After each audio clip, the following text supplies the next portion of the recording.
Karena sudah fitrahnya setan bersama tentaranya, hizbus syaiton, dari kalangan orang kafir dan munafik. Umat Islam itu radikal, umat Islam itu ekstrim, umat Islam itu teroris, umat Islam itu anti kesatuan, anti bineka, anti toleransi. Itulah fitnahan-fitnahan. Mereka katakan umat Islam itu kolot, ketinggalan zaman, ya. Nah, masyarakat muslimin, dengan mulut-mulut mereka akhirnya bisikan-bisikan, rayuan-rayuan mereka ini termakan oleh sebagian kaum muslimin yang akhirnya menjadi orang-orang munafik, orang Islam tetapi benci kepada Islam. Alhamdulillah, nahmaduhu wa nasta'inuhu wa nastaghfiruh. Wa na'udzu billahi min syururi anfusina wa min sayyiati a'malina. Man yahdihillahu fala mudilla lahu wa ma yudlilhu fala hadiyalah. Asyhadu an la ilaha illallah wahdahu la syarika lah. Wa asyhadu anna Muhammadan abduhu wa rasuluhu alladzi la nabiyya ba'da. Allahumma salli wa sallim ala nabiyyina Muhammad wa ala alihi wa sahbihi ajma'in. Faqala Allah Ta'ala fil Qur'anil Karim, a'udzu billahi minasy syaithanir rajim. Ya ayyuhalladzina amanu taqullaha haqqa tuqatih wa la tamutunna illa wa antum muslimun. Amma ba'du, ma'asyiral muslimin, usikum wa iyaya bitaqwallah faqad fazal muttaqun. Kama qala Allah Ta'ala, inna akramakum 'indallahi atqakum. Masyaallah muslimin, sidang jamaah Jumat rahimakumullah.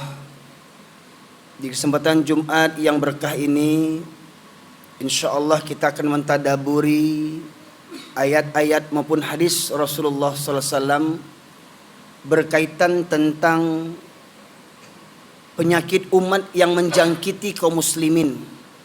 Penyakit yang lebih parah daripada penyakit corona. Penyakit yang bukan hanya sekedar mematikan jasad, tetapi penyakit yang bisa mematikan ruh sebagai inti daripada manusia itu sendiri. Yaitu penyakit al-wahn, cinta dunia dan takut mati. Dari Thauban radhiyallahu anhu, Rasulullah sallallahu alaihi wasallam bersabda, yushikul umamu an tada'a alaikum kama tada'al akalatu ila qas'atiha. Faqala qail, wa min kilahtina nahnu yawma idzin ya Rasulullah.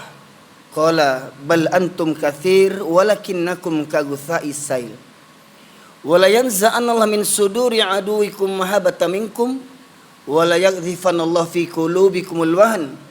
Wa qala qail, wa mal wahn ya Rasulullah? Hubbud dunya wa karahiyatul maut. Rawahu Abu Dawud wa Imam Ahmad.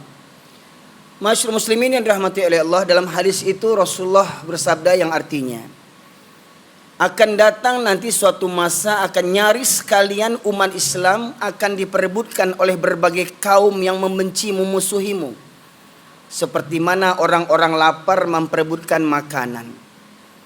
1400 tahun yang lalu ketika Rasulullah sebagai pemimpin kaum muslimin, di mana Islam ketika itu masih dalam puncak kejayaannya, namun di antara mukjizat Rasulullah sallallahu alaihi wasallam yang Allah anugerahkan adalah beliau bisa menyampaikan kabar apa yang belum beliau diciptakan, sebelum beliau ada, bahkan setelah beliau tiada. Nah, salah satunya hadis ini yang seperti mana saya sampaikan tadi, Rasulullah memberikan gambaran, Rasulullah menyampaikan kepada para sahabat tentang kondisi umat Islam di suatu zaman nanti.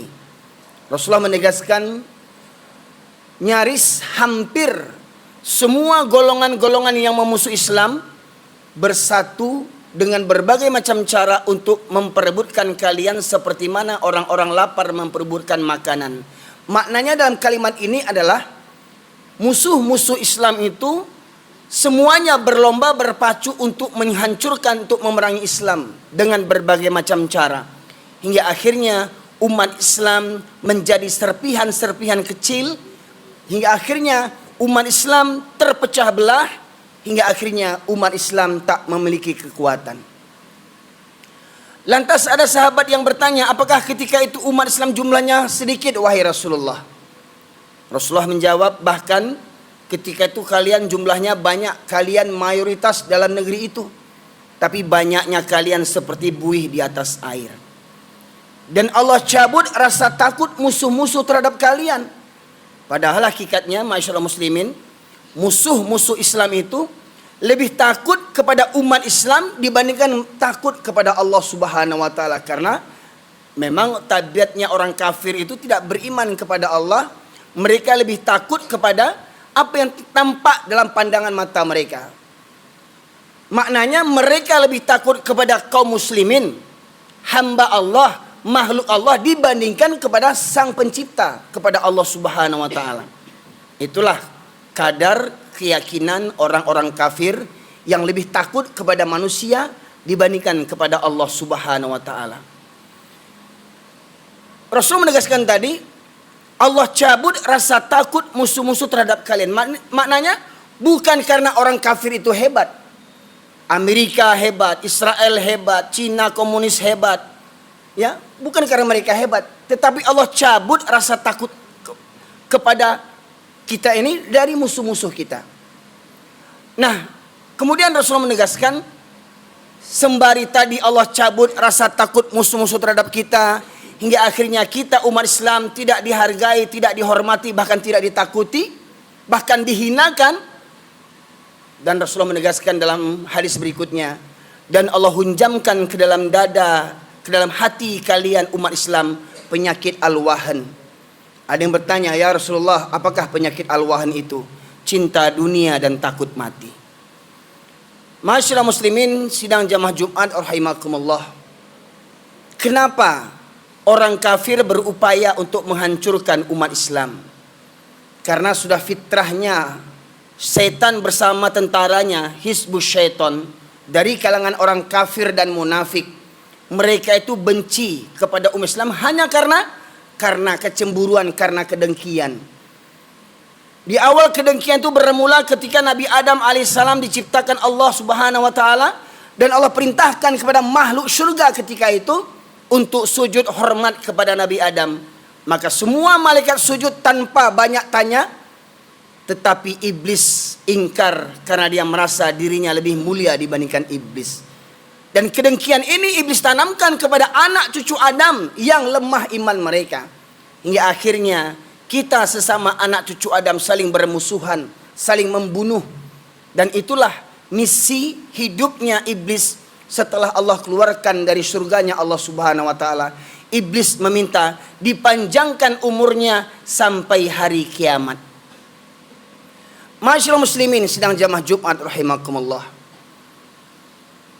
Bila kita berpegang teguh kepada Al-Quran dan Sunnah, maka Allah berikan Al-Quran sebagai petunjuk dan As-Sunnah sebagai penjelasnya. Dalam surat Al-Baqarah, dalam surat At-Taubah, ayat yang ke-31 Allah menegaskan tentang wataknya orang kafir. A'udzubillahi minasyaitonirrajim. Yuridu liyutfi'u nurallahi biafwahihim. Mereka ingin memadamkan cahaya Allah. Mereka ingin memadamkan agama Allah. Mereka ingin menghancurkan agama Allah dengan mulut-mulut mereka. Maknanya apa? Dengan fitnahan-fitnahan mereka, dengan ajaran-ajaran sesat mereka. Ya.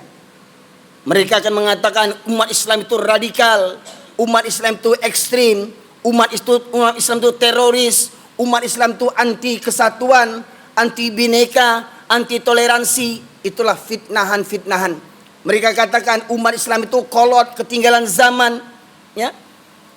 Nah, masyaallah muslimin, dengan mulut-mulut mereka, akhirnya bisikan-bisikan, rayuan-rayuan mereka ini termakan oleh sebagian kaum muslimin yang akhirnya menjadi orang-orang munafik, orang Islam, tetapi benci kepada Islam. Allah juga menegaskan dalam surah Al-Baqarah 120. Walan tarada ankal yahudu walan nasara hatta tattabi'a millatahum. Orang Yahudi dan Nasrani tidak akan pernah rela, tidak akan pernah senang kepada kalian umat Islam sampai kalian mengikuti millah agama atau tata cara hidup mereka. Jadi program mereka bukan hanya sekedar memurtadkan, bukan hanya mengajak kita pindah agama, tetapi bagaimana supaya kita murtad dari agama kita. Dengan cara apa? Dengan cara kita bangga meniru-niru gaya-gaya orang kafir. Contoh, lihat pemuda hari ini. cara gaya rambutnya meniru gaya orang-orang kafir. Ingin seperti artis, ingin seperti bintang film. Dan kebanyakan artis dan bintang film itu semuanya terlahir daripada orang-orang kafir. Kita dengar yang namanya Hollywood, pusat pembuatan film di Eropa. Kita dengar namanya Bollywood, pusat pembuatan film di India.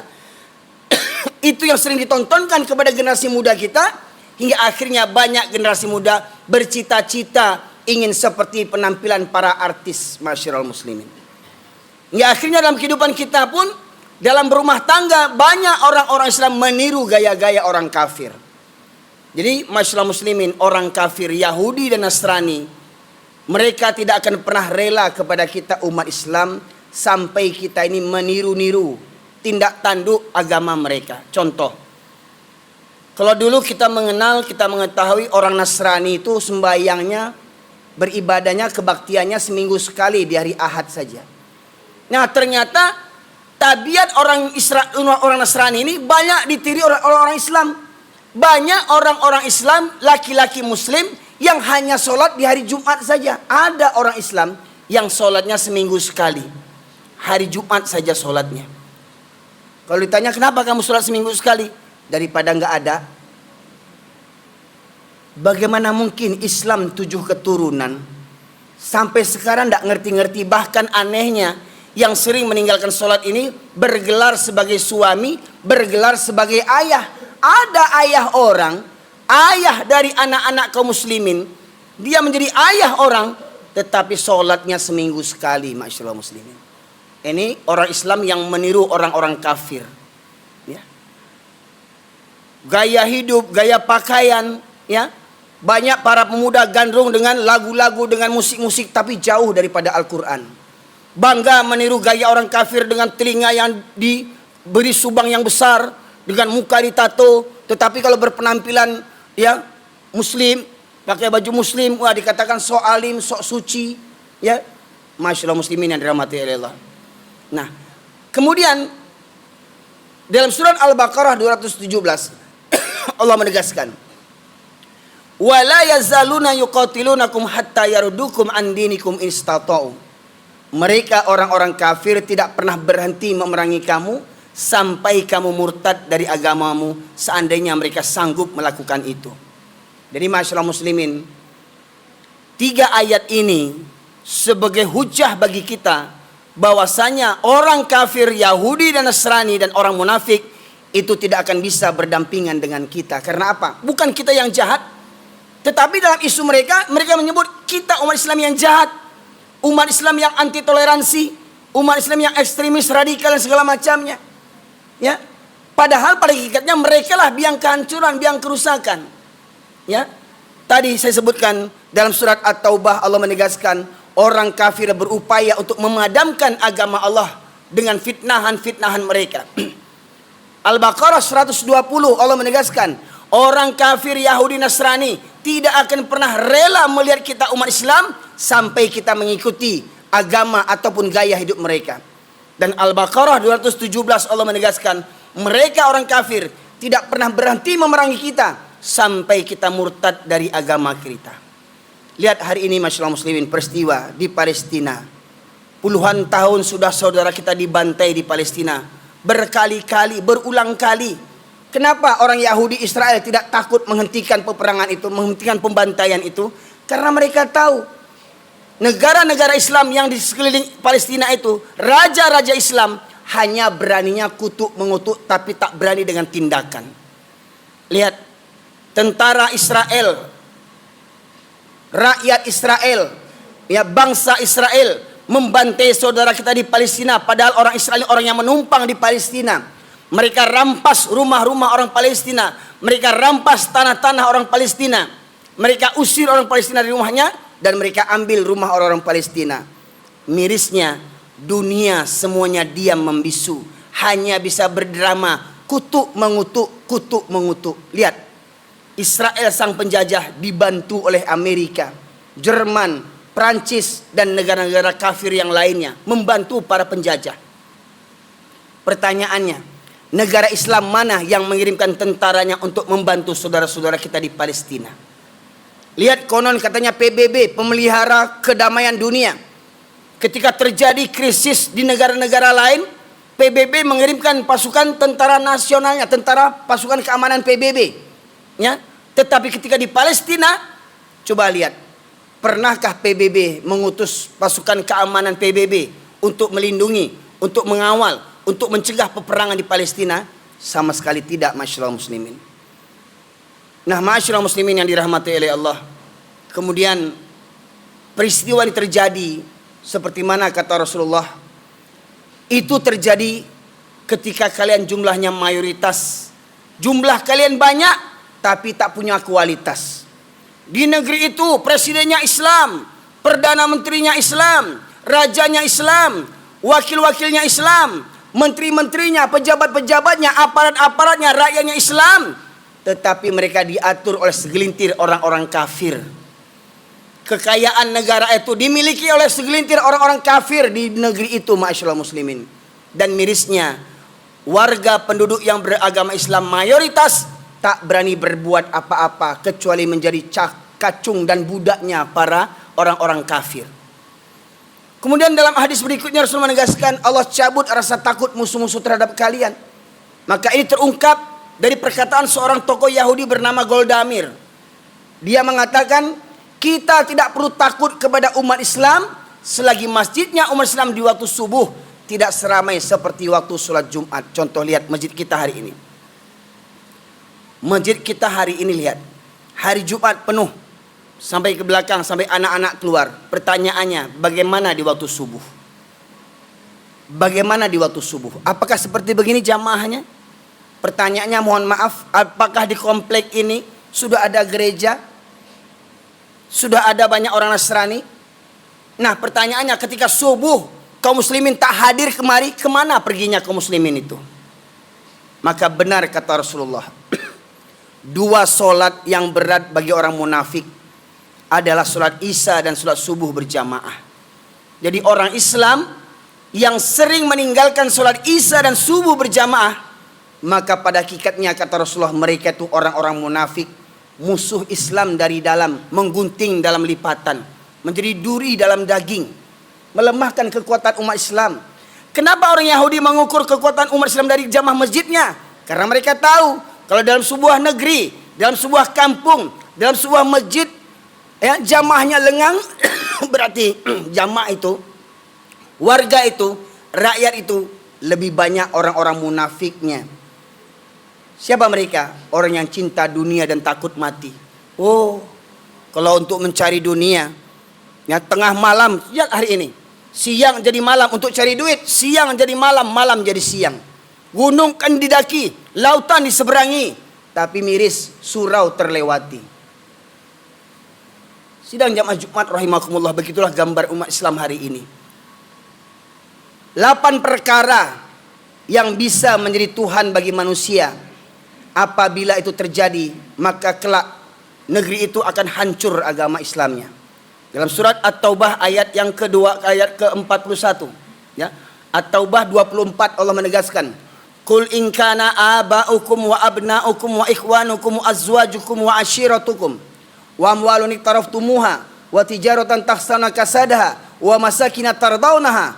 Ada 8 perkara apabila bapak-bapakmu, saudara-saudaramu, anak-anakmu, istri-istri atau suamimu, sanak familimu, harta kekayaan yang kamu cari, perniagaan, pekerjaan sawah ladang yang kamu khawatirkan kerugiannya, dan rumah tempat tinggal yang kamu cintai.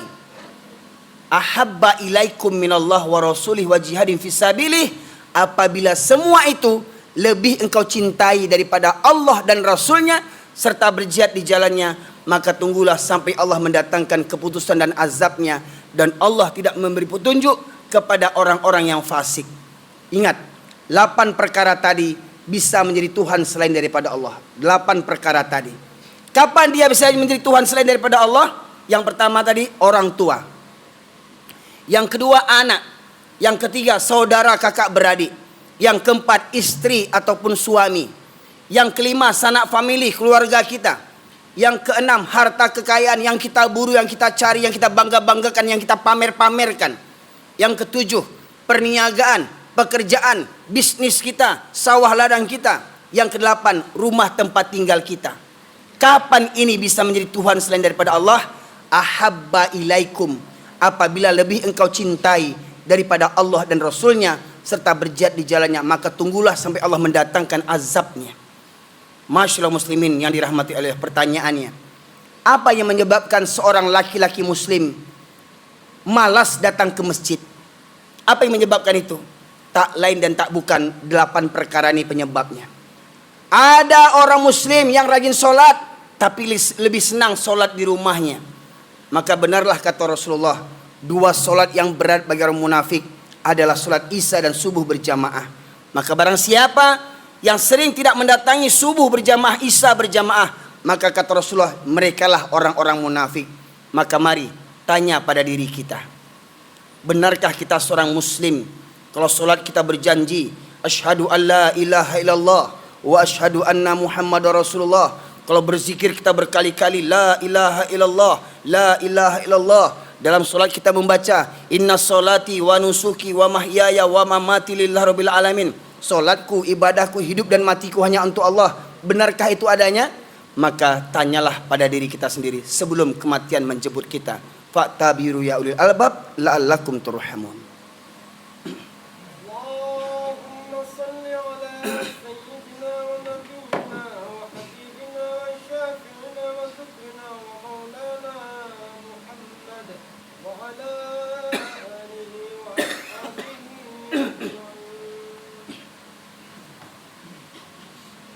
Alhamdulillah alladzi khalaqal mauta wal hayata liyabluwakum ayyukum ahsanu amala wa huwal azizul ghafur. Asyhadu an la ilaha illallah wahdahu la syarikalah wa asyhadu anna Muhammadan abduhu wa rasuluhu alladzi la nabiyya ba'da. Allahumma shalli wa sallim ala nabiyyina Muhammad wa ala alihi wa sahbihi ajma'in. Qala Allah Ta'ala fil Qur'anil Karim, a'udzu billahi minasy syaithanir rajim. Ya ayyuhalladzina amanu taqullaha wa qulu qawlan sadida yuslih lakum a'malakum wa yaghfir lakum dhunubakum wa man yuti'illaha wa rasulahu faqad faza fawzan azima. Masyaallah muslimin sidang jamaah Jumat rahimakumullah. Dalam khutbah yang kedua ini kita ambil kesimpulan daripada uraian khutbah yang pertama. Yang pertama adalah kita harus memahami orang kafir tidak pernah berhenti memerangi kita. Mohon maaf, jangan kita merasa merdeka. Oh, kita merdeka dari penjajahan Belanda. Ternyata setelah Belanda angkat kaki dari negeri kita ini, ternyata ada orang Belanda yang kulitnya sama dengan kita, yang hidungnya sama dengan kita peseknya, yang tingginya sama dengan kita, yang bahasanya sama dengan kita, yang hidup bersama-sama kita. Mental mereka lebih sadis daripada mental penjajah Belanda. Masyaallah muslimin, lihat, ketika 17 Agustus kita merayakan kemerdekaan, bagaimana kita mensyukurinya? Cukupkah dengan panjat pinang? Dengan hura-hura, dengan joget-joget, dengan musik-musik, kemudian meninggalkan sholat? Masihkah kita mengaku orang yang merdeka? Alangkah gobloknya kita. Orang yang merdeka adalah orang yang terbebas daripada penghambaan kepada makhluknya. Orang yang merdeka adalah orang yang tidak pernah takut kepada manusia. Takutnya hanya kepada Allah Subhanahu wa ta'ala. Betapa banyak jenderal-jenderal berpangkat tinggi tetapi takut kepada orang-orang yang menyogoknya dengan harta, pangkat dan jabatan. Masyaallah muslimin, hingga kita lihat banyak negara-negara Islam dikuasai oleh penguasa-penguasa, pemimpin-pemimpin yang zalim. Yang kedua, masyaallah muslimin, kita harus pahami, orang kafir tidak pernah berhenti memerangi kita sampai kita murtad dari agama kita. Lihat, ketika kita tidur, lihat para pemuda kita tak tidur-tidur sampai subuh. Apa yang terjadi? Mereka sibuk dengan handphone mereka. Anaknya sibuk dengan handphonenya, ayahnya sibuk dengan main chipnya, ibunya sibuk dengan Facebooknya. Masyaallah muslimin, senjata handphone ampuh untuk menghancurkan kita Islam sebelum kita diperangi dengan senjata. Yang ketiga, masyaallah muslimin, kekuatan umat Islam diukur daripada jamaah subuhnya. Apabila banyak jamaah subuhnya, berarti kuat jamaahnya, kuat Islamnya. Tetapi apabila lengang jamaah subuhnya, berarti di negeri itu, di kampung itu, banyak orang-orang munafiknya, orang yang KTP-nya Islam tapi benci kepada Islam. Yang keempat, semua itu terjadi karena apa? Karena banyak orang Islam hari ini lebih cinta dunia dan takut mati. Oh, kalau saya tidak kerjakan perintah atasan, padahal perintah atasan itu zalim, ya, menzolimi orang lain. Tapi apa? Takut kena pecat, takut kena mutasi. Nanti kalau saya kena pecat, nanti anak istri saya makan apa? Motor ini bagaimana kreditnya? Rumah saya bagaimana? Akhirnya apa? Mereka melaksanakan perintah atasan walau perintah itu bertentangan dengan kehendak Allah dan Rasulnya. Inilah mental umat Islam hari ini. Semoga ini menjadi pertimbangan bagi kita untuk ke depan kita lebih memperhatikan kualitas iman kita. Masihkah kita disebut orang-orang yang beriman, atau tanpa sadar kita menjadi munafik sampai akhir hayat kita. Semoga kiranya Allah ampunkan dosa kita dan kita dijauhkan oleh Allah daripada sifat-sifat kemunafikan. Innallaha malaikatahu yusholluna 'alan nabi ya ayyuhalladzina amanu shollu wa sallimu taslima. Allahumma fil muslimin wal muslimat wal mu'minina wal mu'minat al ahya'i minhum wal amwat innaka qadiyal hajat. Rabbana zalamna anfusana wa illam taghfir lana wa tarhamna lanakunanna minal khasirin. Rabbana la tuzigh qulubana ba'da idh hadaitana wa hab lana min ladunka rahmah innaka antal wahhab. Allahumma arinal haqqa haqqan warzuqna ittiba'ah wa arinal batila batila warzuqna ijtinabah. Rabbana ighfir lana wa liwalidayna warhamhuma kama rabbayana shaghira. Rabbana hab lana min azwajina wa dhurriyyatina qurrata a'yun waj'alna lil muttaqina imama. Rabbana la tu'akhidhna in nasina aw akhtana. ربنا ولا تحمل علينا إصرا كما حملته على الذين من قبلنا ربنا ولا تحملنا ما لا طاقة لنا به واعف عنا واغفر لنا وارحمنا أنت مولانا فانصرنا على القوم الكافرين ربنا آتنا في الدنيا حسنة وفي الآخرة حسنة وقنا عذاب النار سبحان ربك رب العزة عما يصفون والسلام على المرسلين والحمد لله رب العالمين. أقيموا الصلاة.